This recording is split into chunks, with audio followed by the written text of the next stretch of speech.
బాబు కూడా హెల్తీగా ఉన్నాడు. ఇద్దరికి డిశ్చార్జ్ ఇచ్చేద్దాం ఈరోజు, ఓకేనా?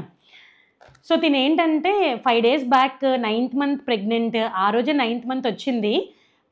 తరచుగా యూరిన్ అవుతుంది మేడం అని చెప్పి అరౌండ్ 6 o'clock ఆ టైంకి తీసుకొచ్చారు. మార్నింగ్ 3 నుంచి యూరిన్కి చాలా ఎక్కువ సార్లు వెళ్తున్నాను మేడం, ఒకసారి చూపించుకుంటే బెటర్ కదా అని చెప్పి తీసుకొస్తే, నేను కూడా యూరినే అవుతుందేమో తను చెప్పిన దాన్ని బట్టి అనుకుని ఎగ్జామిన్ చేద్దామని చూస్తే ఉమ్మనీరు పోతుంది. మనకి 9th month వచ్చేటప్పటికి బేబీ హెడ్ ఎంగేజ్ అవుతుంది కదా, సో దానివల్ల బ్లాడర్ మీద అది ప్రెషర్ పెరగడం వల్ల తరచుగా యూరిన్కి వెళ్ళాల్సిన అవసరం వస్తుంది. కానీ ఇది ఉమ్మనీరు పోయడానికి మనం కంపల్సరీ డిఫరెన్షియేషన్ అనేది తెలుసుకోవాలి. ఉమ్మనీరు పోతూ ఉంటే అది కంటిన్యూస్గా ఉంటుంది. అండ్ ఉమ్మనీరుకి యూజువల్గా కలర్ అది ఏమి ఉండదు, కలర్లెస్, స్మెల్ కూడా ఏమి ఉండదు. ఒకవేళ యూరిన్ అయితే మనకి కొంచెం యూరిన్ స్మెల్ వస్తుంది. కంటిన్యూస్ డ్రిబ్లింగ్ ఉంటుంది. అంటే మనం పెల్విక్ ఫ్లోర్ మజిల్స్ కొంచెం ఆపుకోవాలని చూసినా సరే అది ఆగకపోవచ్చు అనమాట. అప్పుడు అది ఉమ్మనీరు కింద లెక్క. సో మీకు డౌట్ ఉంటే ప్యాడ్ పెట్టుకుంటే కంటిన్యూస్ కూర్చున్నా నుంచున్నా తడుస్తుందంటే అది ఉమ్మనీరు కింద లెక్క. సో ఆన్ టైం వచ్చారు, సో మనం కొంచెం రిస్క్ లేకుండా చేయగలిగాము.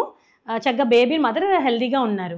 ఈ ఉమ్మనీరు పోవడం గమనించుకోకపోతే ఈ ఉమ్మనీరు బాగా తగ్గడం వల్ల cord compression, baby asphyxia, next infection వచ్చే ఛాన్సెస్ ఉంటాయి అన్నమాట. సో ఇది ఎప్పుడు మీరు గమనించుకుంటూ ఉండాలి.